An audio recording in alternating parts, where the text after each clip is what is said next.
नमस्कार साथियों, स्वागत है आपका टीजीटी पीजीटी आर्ट के यूट्यूब प्लेटफॉर्म पर। ये है आपकी 12वीं क्लास। इससे पहले 11 क्लास हो चुकी हैं, जिनमें हमें प्रागैतिहासिक कला, सिंधु घाटी सभ्यता, उसके बाद में हमने अजंता की सारी चीज़ों को पढ़ लिया। अब उसके आगे हम बात करेंगे और इस क्लास में हम पढ़ेंगे बाघ की गुफाओं को। ठीक है, किसको?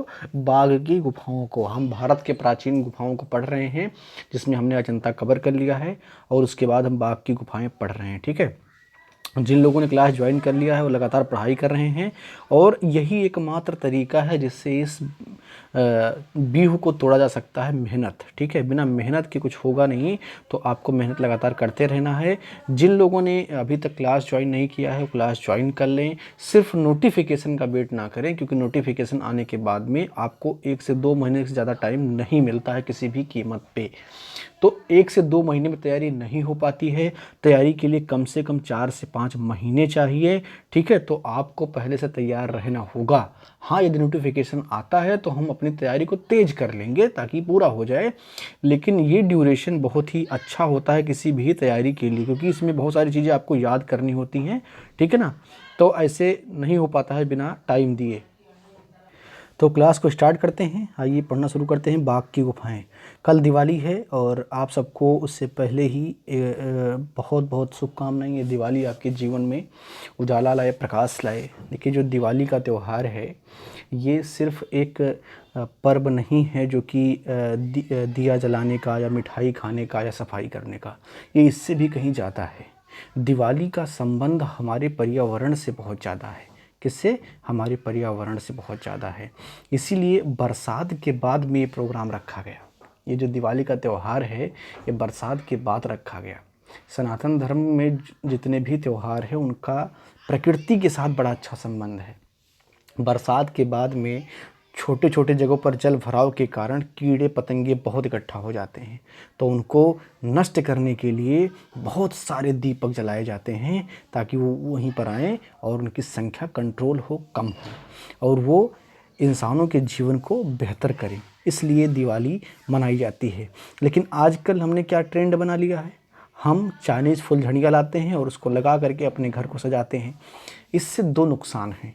एक तो आपके देश की जीडीपी, जो आपके देश की अर्थव्यवस्था है, उसको हानि पहुंचती, क्योंकि ये फुलझड़ियाँ ज़्यादा से ज़्यादा चाइना से बन करके आती हैं। तो मतलब आपका पैसा कोई दूसरा देश कमा के लेके जाके अपना देश मजबूत कर रहा है और आप ही के खिलाफ लड़ाई करता है। तो इससे यदि आपको बचना है, और दूसरा चीज़ ये है कि आपके क्षेत्र के कुम्हार, जिनका आजीविका केवल मिट्टी के बर्तन बनाने से चलता है, उनको आप रोजगार दे सकते हैं। तो एक दिया जला करके आप 2 बेहतर काम करेंगे, एक राष्ट्र निर्माण में, एक मानव सेवा में। तो इन दोनों को करें और दिए जलाएं। ठीक है, तो उम्मीद करता हूँ कि आप लोग दिए जलाएंगे, चाइनीज़ फुलझड़ियों से बचेंगे, क्योंकि वो बस केवल टिमटिमाहट है। ना तो उससे आपका प्रकृति अच्छा होता है, ना आपका देश का कोई फ़ायदा है, ना आपके समाज का कोई फ़ायदा है। तो उम्मीद करता हूँ कि आप लोग ऐसा ही करेंगे और अपने आसपास के लोग जो आपकी बातों को सुनते हैं उन्हें ये बात समझाने की कोशिश करेंगे। देखिए, देश या समाज तभी बेहतर होगा जब हम अपना छोटा छोटा योगदान उसमें करेंगे। तो चलते हैं क्लास की ओर और पढ़ना प्रारंभ करते हैं। बाघ की गुफाएं। बौद्ध चित्रकला के उदाहरण में बाघ की गुफाओं के चित्र कलात्मक सौंदर्य की दृष्टि से अजंता से श्रेष्ठ हैं। यहाँ से सर्वाधिक उल्लासमय जीवन का चित्रण किया गया है। ठीक है, सर्वाधिक उल्लासमय जीवन का चित्रण यहाँ से किया गया है।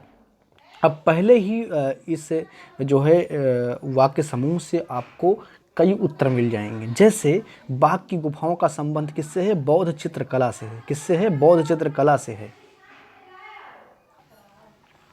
और दूसरा क्या है कि ये सौंदर्य के दृष्टिकोण से, कलात्मकता के दृष्टिकोण से ये अजंता से श्रेष्ठ हैं। ठीक है, और इसकी कई गुफाएं अजंता के समकालीन, जैसे गुफा संख्या 1 और 2 जो इस बाघ की है वो अजंता के समकालीन है। ठीक है ना, तो यहाँ पर 2 चीज़ आपको मिली कि बाघ की गुफाएं बौद्ध धर्म से संबंधित हैं और ये अजंता के समकालीन हैं, और इसकी जो कलात्मकता है वो अजंता से ज़्यादा है, ज़्यादा खूबसूरत प्रतीत होता है। ठीक है ना, स्थिति इसका देखते हैं। मध्य प्रदेश के ग्वालियर रियासत के धार जिले में, कौन से जिले में? धार जिले में। कहाँ पर? एमपी में। एक क्लास मैंने किया था जिसमें मैंने शायद मैं किसी गुफा को पढ़ा रहा था, तो उसमें कुछ कमेंट आए थे जिसको मैंने बाद में करेक्ट करके बताया भी उसे कि मैंने वीडियो में पूरी बात बताई थी, लेकिन कुछ लोग बहस करने में लग गए। देखिए, कमियां निकालना बहुत आसान है आज, लेकिन अच्छाइयों को ढूंढना हर किसी के बस की बात नहीं है। कमी आप निकालने जाइएगा ना तो आपको भगवान में कमी मिल जाएगा, लेकिन जब आप अच्छाई खोजते हैं तब आपको हर जगह अच्छाई ही नज़र आती है। इसलिए कमियां नहीं, सिर्फ अच्छाइयाँ खोजिए, उससे आपका ज़्यादा फ़ायदा होगा, उससे हम लोगों का आपस में एक विश्वास बेहतर होगा। ठीक है ना। तो बाघ की गुफाएं कहाँ हैं? मध्य प्रदेश में है, एमपी में है। इसके अलावा ग्वालियर रियासत में है और धार जिले में है। इसके अलावा विंध्य पर्वत श्रृंखला में स्थित हैं। कौन सी पर्वत श्रृंखला में? विंध्य पर्वत श्रृंखला में। यदि आप भारत का एक रफली मैप देखें, मैं तो बहुत अच्छा बना नहीं पाता हूँ, ठीक है ना। तो यहाँ पर जो ये वाली पूरी पट्टी है, ये विंध्य श्रृंखला है, ये आपकी विंध्य श्रृंखला है। और जो विंध्य श्रृंखला है पहाड़ की, ये उत्तर भारत को यानी कि नॉर्थ इंडिया को और साउथ इंडिया को डिवाइड करता है, ठीक है। और इसी के ग्रुप में यानी कि इसी में आपको मिलता है बाघ की गुफा। और ये बागमती नदी के किनारे है, बागमती नदी के किनारे है, जो कि नर्मदा की सहायक नदी है। किसकी? नर्मदा की सहायक नदी है, ठीक है। और यहाँ से 2 या 3 मील की दूरी पर बाघ गांव स्थित है। कौन सा गांव? बाघ गांव। और इसी गांव के नाम पर इसको बाघ की गुफा कहा जाता है, बाघ की गुफा कहा जाता है, ठीक है ना। स्थानीय लोग इसे पंच पांडव गुफा कहते हैं। क्या कहते हैं? पंच पांडव गुफा कहते हैं। स्थानीय लोग इसे पंच पांडव गुफा कहते हैं। तथा प्राचीन काल में इसे कलयन कहा जाता है, ठीक है, कहा जाता था। प्राचीन काल में इसे कलियन कहा जाता था, ठीक है। क्या? कलियन। ये सब सवाल टीजीटी में पूछे गए हैं, ये सब इम्पोर्टेंट है, ठीक है। ये सब सवाल टीजीटी में पूछे गए हैं और आगे भी पूछे जाएंगे। अच्छा खासा रिपीटिशन होता है चयन बोर्ड में, इसीलिए तो कुछ लोग रट्टा मार मार के एकदम से कटाप कहाँ तक पहुँचा दिए हैं, ठीक है। आगे देखते हैं इसकी खोज। बाघ गुफा की खोज डेंजरफील्ड ने 1818 ईस्वी में किया। बाघ गुफा की खोज किसने किया? डेंजरफील्ड ने किया। याद रखना है, भूलना नहीं किसी भी कीमत पे, क्योंकि ये पूछा जाता है, ठीक है ना। किसने किया? डेंजरफील्ड ने किया। कब किया? 1818 ईस्वी में किया, ठीक है। ये जो महत्वपूर्ण चीज़ें हैं इनको याद रखेंगे ना तो टीजीटी में बहुत अंदर से क्वेश्चन नहीं आते हैं, थोड़ा सा अंदर से क्वेश्चन एलटी ग्रेड में आते हैं, तो उन पर भी हम चर्चा लगातार करते रहते हैं। तो मध्य प्रदेश में स्थित है बागमती नदी या नर्मदा नदी, दोनों पूछेगा तो दोनों आप लगा सकते हैं। बागमती नर्मदा की सहायक नदी है। विंध्य पर्वत है। खोज 1818 में हुई। खोज किसने किया? डेंजरफील्ड ने किया, ठीक है ना। और इसका प्राचीन नाम क्या है? कलयन है। स्थानीय लोग पंच पांडव कहते हैं, ठीक है ना। आगे देखते हैं अनुकृतियाँ। 1921 ईस्वी में भारतीय चित्रकार आसित कुमार हालदार, जो कि लखनऊ के प्रिंसिपल और बंगाल के शैली के चित्रकार हैं, अवनी बाबू के शिष्य हैं, नंदलाल बोस, सुरेंद्र नाथ कर आदि ने बाघ गुफा का चित्र बनाया। इसके अतिरिक्त इस गुफा की प्रतिलिपियां ग्वालियर दुर्ग के गुजरी महल में भी आप देख सकते हैं। तो अनुकृतियां कब बनाई गई? 1921 में। मुख्य कौन कौन है अनुकृतियां बनाने में? आसित कुमार हालदार हैं, नंदलाल बोस हैं, सुरेंद्र नाथ कर हैं, ठीक है ना। तो आप इसको भूलेंगे नहीं। आगे देखते हैं समय। इतिहासविद फर्ग्यूसन ने बाघ लिखा हुआ है, बाघ होगा, ठीक है ना। बाघ गुफाओं के चित्र का समय लगभग दूसरी सदी ईस्वी माना है।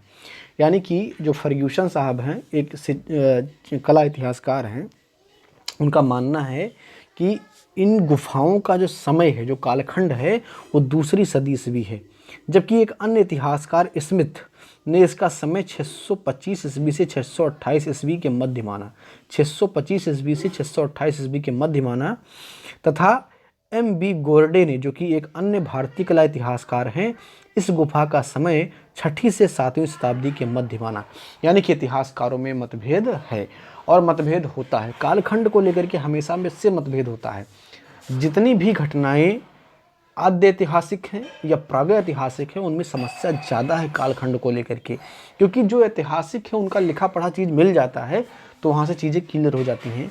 हालांकि बाघ की गुफाओं के बारे में भी लिखा पढ़ा जानकारी मिलता है, भी आगे आप देखेंगे। परंतु दूसरी तरफ साफ सफाई के दौरान, ठीक है, साफ सफाई के दौरान, ये वाक्य पूरा नहीं है, साफ सफाई के दौरान जो दूसरी गुफा है बाघ की, उसमें एक दान पत्र मिलता है, महाराज सुबंधु का एक दान पत्र मिला है। ये वाक्य मैं सही करवा के ही पीडीएफ आपको दूंगा।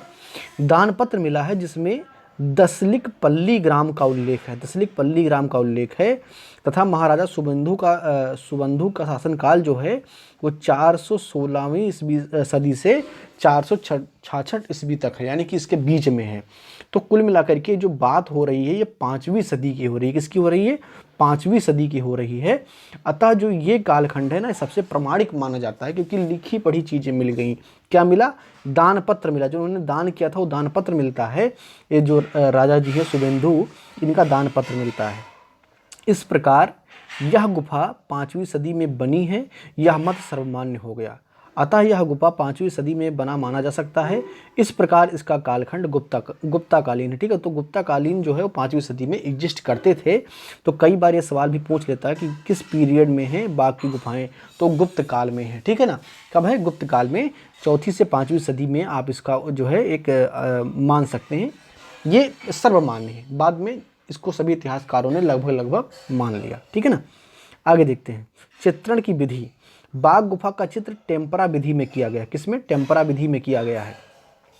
अजंता के समान बाघ की गुफा में भी प्रकृति प्रदत्त खनिज रंगों का प्रयोग हुआ है। ठीक है, जैसे लाल, सफ़ेद, काला, पीला, नीला रंग। ठीक है ना, तो जो प्रकृति से रंग प्राप्त हुए, जैसे लाल रंग आपका गेरुए से प्राप्त हुआ, सफ़ेद चूना से, काला आपका जो है कोयला से, और पीला रंग पीली मिट्टी से, और नीला रंग भी जो है उन्होंने प्रकृति से ही प्राप्त किया। अतः ये इन्हीं रंगों का प्रयोग करते थे जो कि प्रकृति के द्वारा प्रदत्त थी। उस वक्त एशियन पेंट वगैरह नहीं हुआ करते थे। गुफाओं की संख्या, बाघ में कुल कितनी गुफाएं हैं? 9 गुफाएं हैं। बाघ में कुल 9 गुफाएं हैं, जिसके सम्मुख भाग की लंबाई 750 फीट है। कितनी है? 750 फीट है। ठीक है ना, पहली गुफा, दूसरी गुफा, तीसरी गुफा, चौथी गुफा, 5वीं गुफा। अब इनका क्या करते हैं, एक एक करके हम देखते हैं कि इनमें इनके बारे में विशेष बातें क्या हैं। तो पहली गुफा, इस गुफा को ग्रह गुफा कहा जाता है। ग्रह गुफा, ठीक है, ग्रह गुफा कहा जाता है। क्यों? क्योंकि जो बौद्ध भिक्षु थे उनके निवास हेतु इसको बनाया गया था, उनके रहने के लिए बनाया गया था। इसीलिए क्या है, ये ग्रह गुफा है, या इसको आप जो है बिहार गुफा कह सकते हैं। क्या कह सकते हैं? बिहार गुफा, क्योंकि बौद्ध भिक्षु किस में रहते हैं? बिहार में रहते हैं और चैत्यों में पूजा करते हैं। ठीक है ना, तो बाघ में जितनी भी गुफाएं मिली हैं, सभी गुफाएं देखने में बिहार गुफाएं ही प्रतीत होती हैं, क्योंकि पूजा जैसा कहीं पर कुछ नहीं मिलता है। अतः जितनी भी गुफाएं हैं वो सब बिहार हैं, कोई चैत्य गुफा नहीं है। इस गुफा में कोई मूर्ति या चित्र नहीं है, और जो इसका क्षेत्रफल है वो 23 × 14 वर्ग फीट है। कितना है? 23 × 14 वर्ग फीट है। एक बार टीजीटी में पूछा गया है तो आप इसको याद रखेंगे। ठीक है ना, अब जो चीज़ पूछ लिया जाता है उसमें गहराई से जाकर के आप मोती खोजने की कोशिश करते हैं। बाकी सवाल कुछ भी बन सकते हैं, अनंत सवाल बन सकते हैं। इसीलिए तो ये लड़ाई है कि जो ज़्यादा से ज़्यादा तैयारी कर ले, जो ज़्यादा से ज़्यादा मेहनत कर ले, वो सफल हो जाए। दूसरी गुफा, इसे पांडव की गुफा या गोसाई गुफा भी कहते हैं। इसे पांडव की गुफा या गोसाई गुफा भी कहते हैं। और इसी गुफा में वो जो दान पात्र है वो मिला था, जिस पर लिखा था जो है कालखंड के बारे में और राजा के बारे में। ठीक है, यह सबसे बड़ी गुफा है। हाँ, एक चीज़ यहाँ पर आप इसको नोट करेंगे, नोट डाउन करेंगे बिल्कुल। ठीक है, ये सबसे बड़ी गुफा है। बाघ की सबसे बड़ी गुफा कौन सी है? दूसरी गुफा है। ठीक है, तो ये इंपॉर्टेंट बात है, इसको आप नोट करेंगे। बाघ की जो दूसरी गुफा है वो सबसे बड़ी गुफा है। ठीक है ना, यहीं से वो दान पात्र मिला है जिसमें दशकपल्ली नामक गांव को दान देने का उल्लेख है। यह गुफा चित्र भी है, यानी कि इसमें चित्र भी कुछ पाए गए हैं, परंतु सभी चित्र नष्ट हो गए हैं। ठीक है, सभी चित्र नष्ट हो गए, यानी कि जो दूसरी गुफा इसमें चित्र हैं लेकिन वो चित्र नष्ट हो गए हैं। उनके कुछ अवशेष मिलते हैं, ऐसा लगता है कि यहाँ पर चित्र हैं लेकिन वो चित्र अब दिखाई नहीं पड़ते हैं। ठीक है, तीसरी गुफा देखते हैं। यह गुफा विशिष्ट अतिथियों के लिए है। किसके लिए है? विशिष्ट अतिथियों के लिए है, जो स्पेशल गेस्ट आते हैं उनके लिए है। इसमें से एक केंद्रीय कक्ष प्राप्त हुआ है। क्या प्राप्त हुआ है? केंद्रीय कक्ष प्राप्त हुआ है। इस गुफा को हाथी खाना भी कहा जाता है। क्या कहा जाता है? हाथी खाना भी कहा जाता है। तो ये एक इम्पॉर्टेंट बात है, आप इसको नोट डाउन करेंगे कि बाघ की तीसरी गुफा को हाथी खाना कहा जाता है, और ये विशिष्ट अतिथियों के लिए बनाई गई थी। आगे देखते हैं गुफा संख्या 4। बाघ गुफाओं में सर्वाधिक सुरक्षित चित्र इसी गुफा से प्राप्त हुए हैं। इस गुफा के भीतरी दीवार पर अभी भी आकर्षक चित्र मिलते हैं। इस गुफा को रंग महल कहा जाता है। कईयों बार टीजीटी पीजीटी पूछा गया है, तो आप इसको एकदम इम्पॉर्टेंट वाला टैग लगा करके नोट करेंगे कि सबसे जो है ज़्यादा चित्र कहाँ प्राप्त हुए हैं, चौथी गुफा में। सबसे ज़्यादा ये रंगीन है, इसीलिए इसको रंगशाला कहा जाता है। किसको? चौथी गुफा को। पांचवी गुफा देखते हैं। इस गुफा को पाठशाला कहा गया है। क्या कहा गया है? पाठशाला कहा गया है। इसमें कुछ चित्र भी शेष हैं, यानी कि इसमें भी कुछ चित्र के अवशेष मिलते हैं, लेकिन ये नष्ट हो गए हैं। स्पष्ट नहीं होता है कि कौन सा चित्र है, क्या है, कैसे है, यह स्पष्ट नहीं होता है। छठी, सातवीं, आठवीं और नौवीं गुफा पूर्णतः नष्ट हो चुकी है। बस ये अवशेष हैं, खंडहर हैं, जो पता चलता है कि गुफाएं थीं, लेकिन उनके बारे में कोई और जानकारी उपलब्ध नहीं है। तो कुल मिलाकर के 5 गुफाओं के बारे में ही जानकारी उपलब्ध है। ठीक है, अब प्रमुख चित्र देखते हैं। बाघ की गुफाओं में सबसे सुरक्षित चित्र चौथी गुफा के सम्मुख भाग में है। यहाँ पर कुल 7 दृश्य चित्रित हैं। क्या चित्रित हैं? कुल 7 दृश्य चित्रित हैं। अब इसमें देखते हैं कि पहला दृश्य क्या है, दूसरा दृश्य क्या है, तीसरा क्या है, चौथा क्या है, पांचवा क्या है और सातवां तक हम इसको जो है समझेंगे। और बहुत ही इंपॉर्टेंट है, सवाल इससे पूछे जाते हैं। ठीक है ना, तो देखते हैं। चलिए, पहला दृश्य यहाँ पर आपको याद रखना है कि ये किसकी बात हो रही है? गुफा संख्या 4 की बात हो रही है, क्योंकि और कहीं पर ऐसी स्थिति में चित्र नहीं मिले हैं जिन पर कोई अध्ययन किया जा सके, कोई बात निकाली जा सके। कई जगह पर चित्र आपको देखने को मिलते हैं, लेकिन वो क्षतिग्रस्त अवस्था में है। ठीक है ना, तो केवल गुफा संख्या 4 की बात यहाँ पर हो रही है। और इसमें जो चित्र हैं उनमें 7 दृश्य चित्रित हैं, उन्हीं का हम अध्ययन करने जा रहे हैं। पहला दृश्य 2 भागों में है। पहले भाग में एक शोकाकुल स्त्री है। ठीक है, स्त्री गलत लिखा हुआ है, शोकाकुल स्त्री है जो मुंह छिपाए रो रही है। ठीक है, अपना मुख जो है छिपा करके रो रही है तथा एक हाथ से कुछ संकेत दे रही है और दूसरी स्त्री उदास भाव से उसे सांत्वना दे रही है। यानी कि एक शोकाकुल स्त्री वहाँ पर दिखाई गई है जो रो रही है और कुछ इशारा कर रही है अपने हाथ से, और जो दूसरी स्त्री खड़ी है वो उसे सांत्वना देने की कोशिश कर रही है। और इसी दृश्य के दूसरे भाग में नीले रंग के कबूतर का जोड़ा बैठा है जो किसी प्रणय प्रसंग स्वरूप में अंकित किए गए हैं।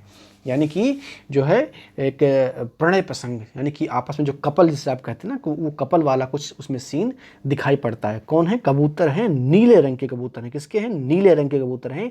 ये सब सवाल पूछा जाता है, नेट वगैरह में इसे पूछ लिया जाता है कि नीले रंग के कबूतर का जिक्र कहाँ मिलता है। तो गुफा संख्या 4 के बाघ गुफाओं के जो 7 दृश्य हैं उन पहले दृश्य में दूसरे भाग में पाया जाता है। ठीक है ना, तो आप इसको ऐसे याद रखेंगे, ये आपको सही करके मिलेगा। ठीक है ना, आगे देखते हैं। इसमें 4 गहरी वर्ण के आभूषण धारी पुरुष नीली पीली गद्दी पर किसी उद्यान में बैठ करके गहरी मंत्रणा कर रहे हैं। ठीक है ना, दूसरा दृश्य जो है इसमें 4 गहरी वर्ण आभूषण के जो है पहने हुए व्यक्ति हैं और वो कहाँ पर बैठे हैं? किसी पार्क में बैठे हैं, किसी उद्यान में बैठे हैं और मंत्रणा करते हुए दिखाई पड़ रहे हैं, जिसमें 2 मुकुट पहने हैं। यानी कि 2 लोग उसमें मुकुट पहने हैं और ऐसा प्रतीत होता है कि पहला उसमें मंत्री है और दूसरा राजपुरुष है। ठीक है ना, तो 4 लोग हैं जिनमें 2 लोग मुकुट पहने हुए हैं, एक उसमें मंत्री जैसा प्रतीत होता है, दूसरा राजपुरुष जैसा प्रतीत होता है। ठीक है ना, इसमें कुछ देव पुरुषों को आकाश में विचरण करते हुए दिखाया गया है। गुफा संख्या 4 के जो 7 दृश्य हैं उनमें जो तीसरा दृश्य है उसकी हम बात कर रहे हैं। ठीक है ना, इसमें कुछ देव पुरुष को आकाश में विचरण करते हुए दिखाया गया है, जिसमें एक 6 व्यक्तियों का समूह यानी कि 6 व्यक्तियों का एक समूह है जिसको दिखाया गया है। इसमें गंधर्व और किन्नर हैं। ठीक है, जिसमें एक प्रधान आकृति के सम्मुख में लोग वार्तालाप कर रहे हैं और सभी आकृतियों के सर मुड़े हुए, यानी कि टकले हैं। क्या हैं? टकले हैं, इनके सर पे बाल नहीं है। ठीक है ना, तो क्या इंपॉर्टेंट है? कुछ देव पुरुषों को आकाश में विचरण करते हुए दिखाया गया है। ठीक है, जिनमें 6 व्यक्तियों का समूह है, गंधर्व और किन्नर, जिनमें एक प्रधान आकृति के सम्मुख में लोग वार्तालाप कर रहे हैं। यानी कि कोई एक व्यक्ति खड़ा है जिसके सम्मुख, यानी कि इसी की ओर मुख करके सब लोग वार्तालाप कर रहे हैं और सबके सर पे बाल नहीं है। ठीक है, तो उन्हें गंजेपन का इलाज कराना चाहिए। ठीक है ना, आगे देखते हैं। 5वां दृश्य, इस दृश्य में नृत्यांगना एवं बालिकाओं का 2 समूह चित्रित है। गुफा संख्या 4 के जो चित्र हैं उनमें जो 5वां दृश्य है, इस दृश्य में नृत्यांगना एवं बालिकाओं के 2 समूह हैं। पहले समूह में 7 नृत्यांगनाओं में एक 8वीं पुरुष आकृति को घेरा हुआ है, यानी कि 7 नृत्यांगनाएं हैं और उन्होंने किसी एक पुरुष को घेर के रखा है, यानी कि 8वां जो है वो पुरुष है, उसको घेरे हुए हैं तथा नृत्य कर रही हैं। दूसरे समूह में 6 गायिकाएं मंडलाकार रूप में एक पुरुष को घेरी हुई हैं, जिसमें एक स्त्री मृदंग बजा रही है, 2 मजीरे बजा रही हैं तथा 3 डंडे बजा रही हैं। तो कुल मिलाकर के बजाने वाले कितने हैं? 1 और 2 3 और 3 6 बजाने वाले हैं। 2 गा रही हैं और 2 गा रही हैं, 3 1 2 3 और ये 3 6, ये 6 हैं, ठीक है। सभी गा बजा रही हैं, ठीक है ना, और किसी एक पुरुष को घेरे हुए हैं, ठीक है ना। आगे देखते हैं छठा दृश्य। इसमें 17 घुड़सवारों का एक पंक्तिबद्ध दल जा रहा है। इसमें 17 घुड़सवारों का एक पंक्तिबद्ध दल जा रहा है, जो किसी राजा का दल या जुलूस प्रतीत होता है। किसी राजा का दल या जुलूस प्रतीत होता है, क्योंकि उसमें सवार घुड़सवारों को एक समान वस्त्र पहने हुए चित्रित किया गया है, ठीक है ना। अब कैसे ये अनुमान लगा पाएंगे कि कोई सेना है?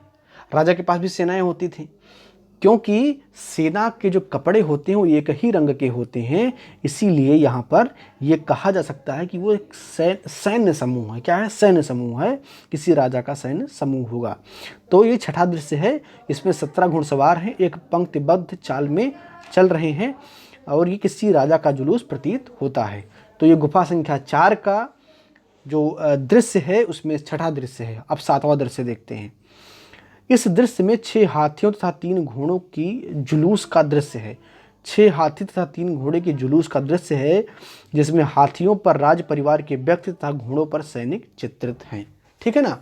तो ये भी एक जुलूस है। अब यहाँ पर एक सवाल आपसे मैं पूछता हूँ कि कितनी दृश्य में आपको जुलूस नज़र आते हैं? तो एक आपका 7वां दृश्य जहाँ से आपको जुलूस नज़र आता है। आप छठा दृश्य देखेंगे तो इसमें भी आपको एक जुलूस नज़र आता है, ठीक है ना। इसके अलावा आपको कहीं पर जुलूस नज़र नहीं आता, यानी कि 2 जगह पर आपको जुलूस नज़र आता है। ये जो तीसरा वाला दृश्य है इसमें जुलूस नहीं है, ये आकाश में विचरण कर रहे हैं, यानी कि देवताओं को दिखाया गया है एक तरीके से, ठीक है। तो 2 दृश्य में आपको जुलूस देखने को मिलता है। कुछ भी पूछ सकते हैं, परीक्षा में पूछने को कुछ भी पूछ सकते हैं। तो इस प्रकार हमने बाघ की गुफाओं को पूरा कंप्लीट कर लिया और उम्मीद करता हूं कि सारी चीज़ें आपको इसमें समझ में आई होंगी, ठीक है ना। जो इसमें कहीं कहीं पर गूगल के द्वारा टाइपिंग के दौरान जो गलतियां हैं उसको मैं सही करके करेक्ट करके आपको PDF दूंगा। ये क्लास 12 है। हमारे एक स्टूडेंट हैं राकेश कुमार, उन्होंने कहा था कि क्लास की संख्या को ऊपर मेंशन कर दिया जाए, तो हमने क्लास की संख्या को भी मेंशन कर दिया है, ठीक है। अब हर PDF में आपको क्लास का संख्या लिखा हुआ मिलेगा, ठीक है ना, और वीडियो में भी क्लास का संख्या लिखा हुआ मिलेगा। तो कल दिवाली है, कल आपकी छुट्टी रहेगी और परसों भी आपकी छुट्टी रहेगी। 2 दिन दिवाली होती है और उसके जो अगले दिन की क्लास है वो हम शाम को आपको देंगे, क्योंकि उस दिन में भैया दूज का साथ पूजा होता है, शायद उसी दिन होता है। तो उस दिन जो हमारी बहनें हैं जो पढ़ाई करती हैं वो पूजा करती हैं और वो शाम को ही फ्री होंगी, तो हम क्लास शाम को देंगे। तो फिर से एक बार आपको दिवाली की बहुत बहुत शुभकामनाएं, ढेरों शुभकामनाएं। आपका जीवन मंगलमय हो, आप सफल हों और जिस चीज़ के लिए हम लोग प्रयास कर रहे हैं, लगातार प्रयासरत हैं, उसमें आपको सफलता मिले। और इस बार हम सफलता लेके रहेंगे, जिद है। आपने देखा होगा पिछले 2-3 दिन से मैं कई ऐसे वीडियोज़ पोस्ट कर रहा हूं जो कुछ विवादित हैं TGT के रिज़ल्ट को लेकर के, तो बहुत सारे चैलेंजिंग बात भी वहां पर हो रहे हैं। तो इस बार एक चैलेंज मैंने भी कर दिया है कि मैं भी इस बार रिज़ल्ट अच्छा दे करके दिखाऊंगा। तो वो रिज़ल्ट अच्छा देने के लिए आप लोगों को भी प्रण करना होगा, मेहनत करना होगा, दिन रात एक करना होगा, तभी वो रिज़ल्ट आ पाएगा। मैं हर जगह से कंटेंट ढूंढ करके अच्छा से अच्छा कंटेंट आपको उपलब्ध करवाऊंगा।